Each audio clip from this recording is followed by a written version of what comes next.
सेठ और चंट सेठानी। एक थे सेठ और एक थी सेठानी।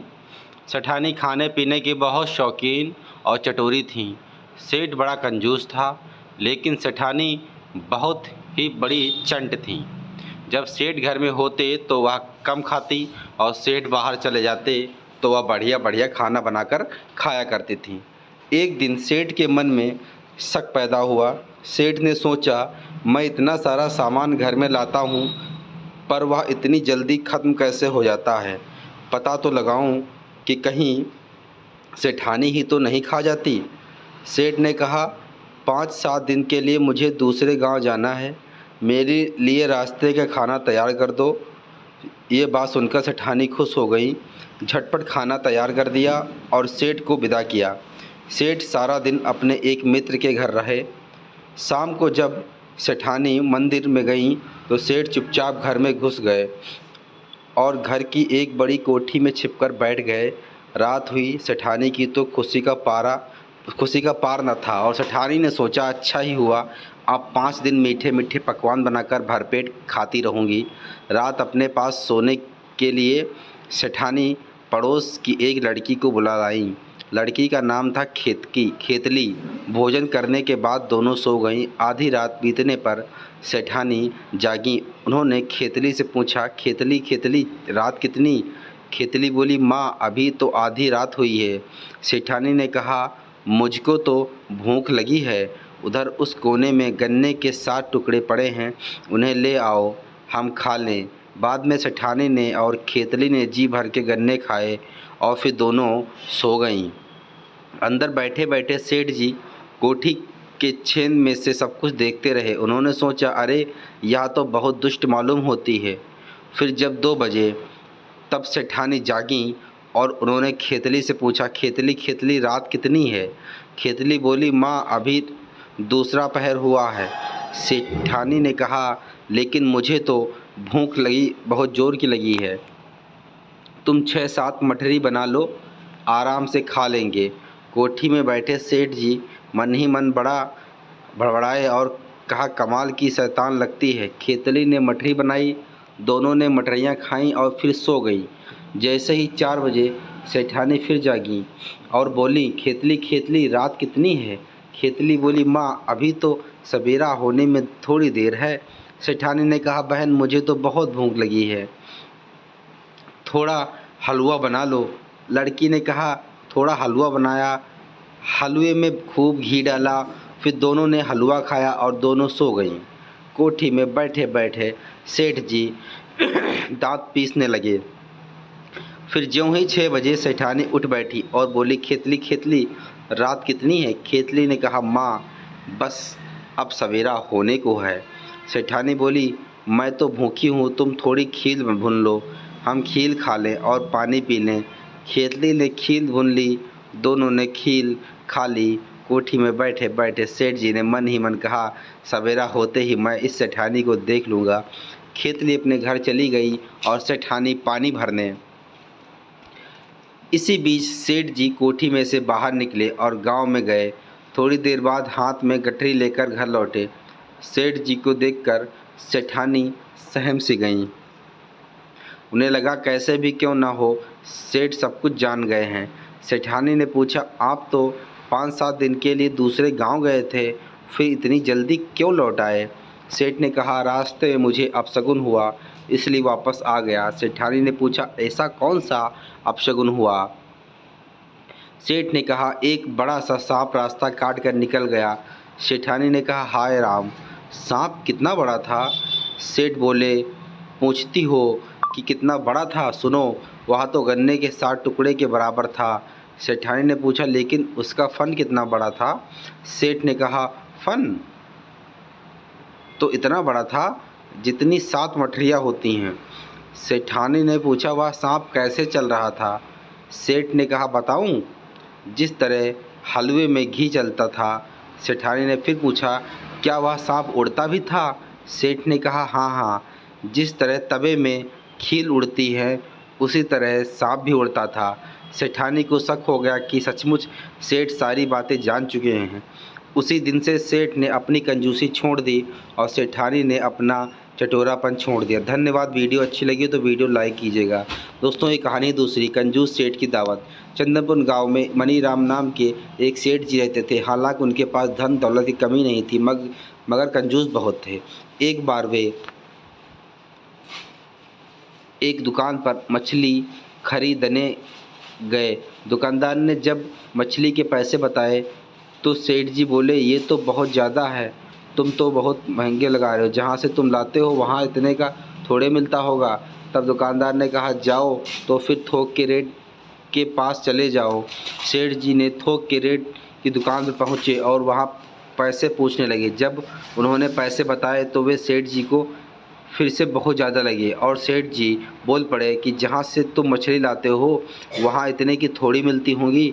दुकानदार बोला, हाँ भाई, क्यों नहीं, हम तो नदी से मछली लेकर आते हैं, वहाँ बिल्कुल मुफ्त मिलती हैं, जाओ वहीं से जाकर ले लो। सेठ जी को यह बात जच गई। जब मुफ्त में कोई चीज़ मिल रही है तो फिर पैसे क्यों देकर लें। वह नदी की खोज में निकल पड़े और आखिरकार पास के गांव में पहुंचकर उन्हें नदी मिली। मछली पकड़ने के चक्कर में सेठ जी नदी में काफ़ी गहराई तक पहुंच गए। तभी नदी में एक भयानक सैलाब आया और अचानक नदी का पानी बढ़ने लगा। सेठ जी को याद आया कि उन्हें तो तैरना आता ही नहीं है। फिर सेठ जी घबराने लगे। जब वो नदी से बाहर नहीं निकल पाए तब उन्होंने एक मन्नत मांगी, अगर मैं नदी से बाहर निकल जाऊं तो मैं 101 ब्राह्मण को भोजन खिलाऊंगा। मन्नत मांगने से उनके मन में एक आत्मबल आ गया और वे धीरे धीरे आंखें बंद करके आधी दूर तक आ गए। आंख खोलकर उन्होंने देखा तो पछताने लगे कि मैंने बिना मतलब का ही 100 ब्राह्मणों के लिए कह दिया। आधी दूर तो मैं आ ही गया। तब उन्होंने फिर से मन में ठाना कि अगर मैं नदी से बाहर निकल जाऊं तो 51 ब्राह्मणों को भोजन कराऊंगा। थोड़ा साहस करके उन्होंने फिर से तैरना शुरू किया तो थोड़ी दूर और आ गए। अब सिर्फ चौथाई हिस्सा ही रह गया था। जब उन्होंने देखा कि अब नदी का सिर्फ चौथाई हिस्सा ही बचा है तो वो फिर बोल पड़े, अगर मैं अब बाहर निकल गया नदी से तो 21 ब्राह्मणों को भोजन करा दूंगा। ऐसे ही करते करते सेठ जी थोड़ा और किनारे पहुंच गए और फिर मन में सोचने लगे कि 21 न सही लेकिन 11 ब्राह्मणों को तो मैं भोजन खिला ही दूंगा। फिर थोड़ा तैरने के बाद जब 2-3 फीट ही रह गया था पानी, तब तक सेठ जी फिर बोल पड़े, 11 नहीं पर एक ब्राह्मण को तो मैं खिला ही दूंगा, ज़रूर खिलाऊंगा। ऐसा करते करते सेठ जी आखिरकार नदी से बाहर आ गए। बाहर निकलने के बाद सेठ जी ने सोचा, अब कह तो दिया पर एक ब्राह्मण को भोजन कराऊं कैसे। कहने को तो कह दिया, सेठ जी एक ब्राह्मण को भोजन करा देंगे, पर अब पैसे बचाने के चक्कर में सेठ जी ऐसे ब्राह्मणों की खोज में चल दिए जो कि बहुत कम खाता हो। कई जगह ढूंढने के बाद भी सेठ जी को बहुत कम खाने वाला ब्राह्मण कहीं नहीं मिला। कई लोगों से पूछने के बाद आखिरकार सेठ जी को एक ब्राह्मण मिल ही गया। सेठ जी उस ब्राह्मण के घर पहुँचे और जानकर कहने लगे, मुझे एक ब्राह्मण की दावत करनी है, इसलिए आया हूँ। ब्राह्मण ने सेठ जी से कहा, जी ठीक है, मुझे आपका निमंत्रण मंजूर है। अब सेठ जी ने ऐसा प्रश्न कर दिया जिसके लिए ब्राह्मण देवता तैयार नहीं थे। सेठ जी ने पूछा, आप कितना खा लेते हो। इतना सुनते ही ब्राह्मण देव समझ गए कि यह सेठ बहुत कंजूस है जो ऐसी बात पूछ रहा है। अब सेठ जी कंजूस थे तो ब्राह्मण देव कम चालाक नहीं थे। वह तुरंत ही बोल पड़े, मैं तो मुश्किल से सिर्फ 2 पीढ़ियाँ ही खा पाता हूँ। सेठ जी की खुशी का कोई ठिकाना नहीं था। उन्हें लगा कि बस 2 यही उचित ब्राह्मण है और तुरंत बोल पड़े, देखिए पंडित जी, मैं 9 बजे दुकान पर चला जाता हूँ, आप उससे पहले आकर भोजन कर लीजिएगा। पंडित जी राजी हो गया और सेठ जी प्रसन्न मन से घर आ गए। सुबह भोजन की सारी तैयारी करके सेठ जी पंडित जी का इंतज़ार करने लगे, पर 9 बजे तक भी पंडित जी घर नहीं आए। धीरे धीरे 10 बज गए। आखिरकार थक हार कर सेठ जी सेठानी से यह कहकर दुकान चले गए कि देखो मैं जाता हूँ, मेरे पीछे पंडित जी आए तो उन्हें भोजन करा देना और 11 रुपये दक्षिणा भी दे देना। सेठ जी के जाने के बाद करीब 12 बजे पंडित जी घर आए। उनके आते ही सेठानी उनके हाथ पैर धुलवाने लगी। तभी पंडित जी फूट फूट कर रोने लगे। सेठानी ने तुरंत पंडित जी से पूछा कि क्या हुआ पंडित जी। पंडित जी ने कहा, क्या बताएं, आज के दिन तुम्हारी देवी जैसी सासू माँ की याद आ गई। वो जब भी हमें निमंत्रण के लिए बुलाती थी तो हाथ पैर धुलवाते समय हमें 11 असरफियाँ देती थीं। इतना सुनते ही सेठानी तुरंत भावुक हो पड़ी और कहने लगी कि सासू माँ, नहीं तो क्या हुआ पंडित जी, मैं तो हूँ।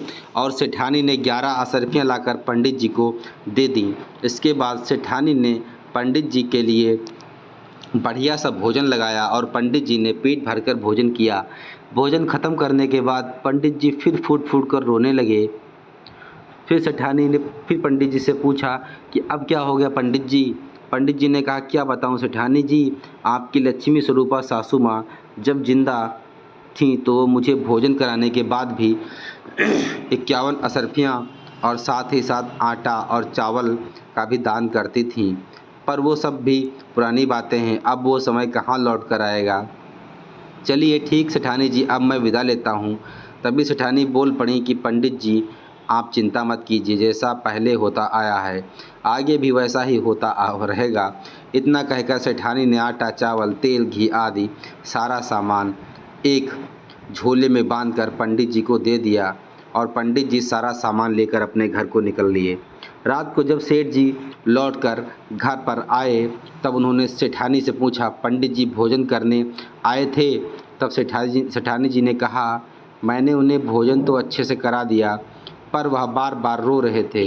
इस पर सेठ जी ने आश्चर्य से पूछा, बार बार रो रहे थे, वो क्यों? फिर सेठानी जी ने बताया कि उनको बार बार सासू माँ की याद आ जाती थी, लेकिन मैंने सासू माँ की कोई कमी महसूस नहीं होने दी और उनकी सारी दान दक्षिणा पूरी की। सेठ जी बुरी तरह से चौंक गए। अरे कैसा दान दक्षिणा? जब सेठानी जी ने पूरी कहानी बताई तो गुस्से से सेठ जी का खून खौलने लगा। सेठ जी ने तुरंत अपनी लाठी उठाई और पंडित जी के घर की तरफ चल दिया। उधर पंडित जी भी होशियार बैठे थे। उन्हें पता था कि यह कंजूस सेठ को सारी बातें पता चलेगी तो वह बहुत गुस्से में हंगामा करेगा, इसलिए पंडित जी ने पहले ही सारी तैयारी कर रखी थी और पंडिताइन को यह बता रखा था कि जैसे ही सेठ जी उनके घर आएँ वह तुरंत पंडित जी को एक सफ़ेद कफन उड़ा दें। और जब सेठ जी आ गए पंडिताइन रोने लगी और कहने लगे, पंडित जी सब कुछ छोड़कर चले गए, अब हमारा क्या होगा, हमको भी साथ क्यों नहीं ले गए? फिर सेठ जी ने कहा, अरे इनको क्या हो गया? अरे सवेरे अच्छे घर में बैठे थे, पता नहीं कहाँ का एक दाढ़ी वाला सेठ आया और इनको वहाँ क्या खिला दिया। वहाँ से जब लौटे तो इनकी तबीयत ख़राब हो गई, पंडित जी हमको छोड़कर चले गए। फिर कहाँ से कफन के लिए हम पैसे लाएंगे? कोई बेटे नहीं है घर में, कैसे इनको फूकें? इतना सब कुछ देखकर सेठ जी बहुत घबरा गए और अपनी जेब से कुछ रुपए निकालकर पंडिताइन को देते हुए बोले, ये लीजिए, यह कुछ रुपए हैं, आप इनसे कफन खरीद लीजिएगा और पंडित जी का दाह संस्कार करा लीजिएगा और बाकी भी जो ज़रूरत का सामान होगा वो मैं घर पहुंचकर भिजवा दूंगा, आप तो बिल्कुल भी परेशान मत होइए। इतना कहकर सेठ जी फ़ौरन अपने घर को निकल लिए और डर के मारे दाह संस्कार के सामान के साथ ही 2 महीने का राशन भी पंडित जी के घर भिजवा दिया। इसके बाद 2 महीने बीत गए और सेठ जी का दिया हुआ राशन पानी ख़त्म हो गया। तब पंडित जी ने फिर से कोई तिकड़म लगाने को सोचा और एक सुबह 9 बजे के बाद जब सेठ जी अपनी दुकान के लिए निकल गए तब पंडित जी अपने घर से सेठानी से मिलने को चल दिए। 2 महीने से पंडित जी ने अपनी दाढ़ी भी नहीं बनाई थी, सो लंबी लंबी दाढ़ी लेकर पंडित जी सेठानी के घर पहुंच गए। अब पंडित जी जितने चालाक सेठानी उतनी ही मूर्ख। पंडित जी को देखते ही सेठानी ने उनसे पूछा कि अरे पंडित जी, आप तो मर गए थे ना? तो पंडित जी ने उत्तर दिया, हाँ मैं मर गया था, मैं सीधा स्वर्ग से आ रहा हूँ। क्या है कि वहाँ हजामत करने वाला कोई नहीं है ना, तो यहाँ मैं अपनी हजामत करवाने आया हूँ। पंडित जी बहुत चालाक थे, उन्होंने कहीं से पता लगा लिया कि सेठ जी के एक चुटकी नाम की एक लड़की थी, कई साल पहले स्वर्गवास हो गया था। पंडित जी सेठानी से कहा कि मुझे वहाँ चुटकी मिली थी। चुटकी मेरा यहाँ आना जाना रहता है, क्योंकि पंडित जी मेरे घर भी चले जाना, मेरे माता पिता का हालचाल ले आना और उन्हें भी मेरा समाचार दे देना। तभी तो मैं आपको समाचार देने के लिए आया हूँ। यह सब सुनकर सेठानी बहुत भावुक हो गईं और पूछने लगीं कि मेरी चुटकी कैसी है। ये सुनकर पंडित जी भी जवाब देने लगे, क्या बताऊं, चुटकी तो बहुत कमज़ोर हो गई है। वहाँ कोई बढ़िया इंतज़ाम नहीं है, ना फल फूल मेवा मिश्री कुछ नहीं मिलता। अब मुझको ही देख लो, मेरी दाढ़ी कितनी बड़ी हो गई। वहाँ हजामत बनाने वाला भी कोई नहीं। तभी मैंने सोचा कि यहाँ आकर अपनी दाढ़ी भी बनवा लेता हूँ, अपनी हजामत करवा लेता हूँ और छुटकी का भी काम कर दूँगा। अब देखो, मैं थोड़ी देर में जाने वाला हूँ, तो तुमको जो कुछ भी छुटकी को देना हो वो मुझे दे देना, मैं जाकर उसको दे दूँगा। अब सेठानी जी ने छुटकी के लिए बढ़िया बढ़िया व्यंजन और बोरी भरकर राशन सामग्री पंडित जी को दे दी और पंडित जी सारा सामान लेकर अपने घर चले आए। शाम को जब सेठ जी लौटकर घर आए तो सेठानी ने उन्हें कुछ नहीं बताया। किसी तरह सेठानी का दिया हुआ राशन पंडित जी ने 2 महीने चला लिया। उसके बाद पंडित जी फिर से सेठ जी के यहाँ आ पहुँचे। पंडित जी को देखकर सेठानी खिलखिला उठी और पूछने लगीं, क्या हाल चाल है पंडित जी। जिस पर पंडित जी ने कहा, हाल चाल बहुत ही बढ़िया हैं। अब तो छुटकी एकदम तंदुरुस्त हो गई है। तुम्हारा दिया हुआ सामान देखकर वो बहुत खुश हो गई थी। उसने खूब खाया पिया। उसने तुम्हारे और सेठ जी का हाल चाल पूछा है और जानती हो तुम नानी बन गई हो, छुटकी को लड़का हुआ है। अब तो सेठानी की खुशी का कोई ठिकाना नहीं था। अच्छा सुनो, छुटकी ने कहा है कि अम्मा से कह देना नाती के लिए कुछ कपड़े और शगुन का सामान भिजवा दें, और उसने वहाँ दावत का भी इंतज़ाम किया है, तो उसके लिए कुछ राशन पानी भी भिजवा देना। अब तो सेठानी जी दौड़ दौड़ कर सारे के सारे इंतज़ाम करने लगीं। उन्होंने तांगा बुलवाया और उसमें आटा चावल और राशन भरकर पंडित जी को दे दिया और जाते जाते ये भी कह दिया कि पंडित जी छुटकी से कहना कि उसकी अम्मा उसको बहुत याद करती है। हाँ हाँ, क्यों नहीं, कह दूँगा। पंडित जी ने कहा, ज़रूर कह दूँगा। इतना कहकर पंडित जी निकल लिए। तभी अचानक किसी काम से सेठ जी घर आ पहुँचे और देखा कि सेठानी तो दरवाजे पर खड़ी हैं। उन्होंने सेठानी से पूछा, क्या बात है। सेठानी से पूछा, क्या बात है, यहाँ क्यों खड़ी हो, कोई आया था क्या। तब सेठानी ने सेठ जी को बताया कि स्वर्ग से पंडित जी आए थे और हमें नाना नानी बन गए हैं, एक समाचार देने आए थे। मेरी कोई बेटी ना कोई भतीजी, भला मैं कैसे मामा नाना बन जाऊंगा। तब सेठानी जी ने सेठ जी को बताया कि अरे वो अपनी छुटकी है ना, स्वर्ग में उसको लड़का हुआ है, पंडित जी बता रहे थे। यह सारी बातें सुनकर तो मानो सेठ जी को जैसे करंट लगा हो। तुम्हारे दिमाग खराब है, उस पंडित ने तुमसे कुछ भी कहा और तुमने उसे सच मान लिया। अरे कहीं वो तुमको ठग कर कुछ ले तो नहीं गया। इतना सुनकर सेठानी जी ने बताया कि मैंने कुछ खास नहीं दिया है, बस चुटकी के लिए सोने की चेन, कपड़े, एक टोकरी फल, आटा, चावल, दाल, तेल और 2 महीने का राशन। अब तो सेठ जी को काटो तो खून नहीं। सेठ जी अपनी अकल की अंधी बीवी और धूर्त पंडित का गुस्सा लेकर पंडित जी के घर की तरफ चल दिए। जब सेठ जी पंडित जी के पास पहुँचे तो उनसे हाथ जोड़कर माफ़ी मांगने लगे। पंडित जी, मुझे माफ़ कर दीजिए, मैं आज के बाद कभी कम खाना खाने वाले ब्राह्मण को नहीं ढूंढूंगा। तब पंडित जी ने कहा, ठीक है, मैं तुम्हें माफ़ करता हूँ, लेकिन हर महीने कम से कम 2 बार मुझे निमंत्रण के लिए बुलाना होगा और हर बार 101 रुपये दक्षिणा भी देनी होगी। मुझे माफ़ कर दीजिए पंडित जी, मैं हर महीने आपको 2 बार दावत भी खिलाऊंगा और 101 रुपये दक्षिणा भी दूंगा। जिस पर पंडित जी ने मुस्कुराते हुए कहा, जाओ अब तुम चैन से रहो, धन्यवाद।